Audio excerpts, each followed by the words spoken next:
Well, if it's a womb choice situation and a dark masculine situation, those men in general are not good communicators.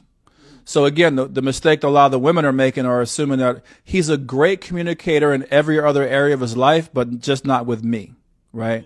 So one of the things that attracts these women to these particular men is how they are and their stature and how they move and their sexual prowess and all those things.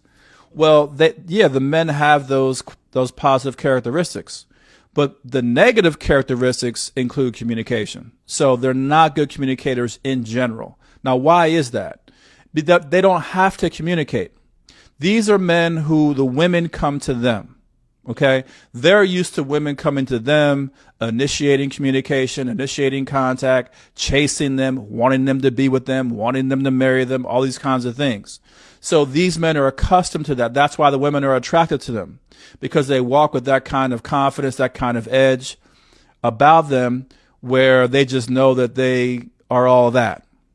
And as a result of being all that, they don't feel they have to do the extra stuff. No, it's usually the other men who are not getting women, right? Who are like communicating every day, all day. Good morning, queen. What can I do for you? Can I send you a cat? Can I do this? Can I do that? Hi, those men have to do that because the women aren't thinking about them. They've got to go the extra mile. If I have 20 women who are constantly trying to be with me at any one particular time, why would I be trying to communicate with them? I've already made the statement in terms of how I present myself and how I move in the world about who I am.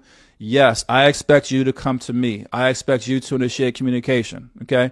Now, I'm not saying the men are right in that, right? When you're in a relationship and it's a committed situation, you understand the feminine, then you understand I should be doing some level of communication that really helps her feel secure in the relationship and offers reassurance and creates intimacy when we're not together. So I'm not saying the men should not do that, but these men are not accustomed to doing that. They've never had to do that, and they don't do it in any area of their life.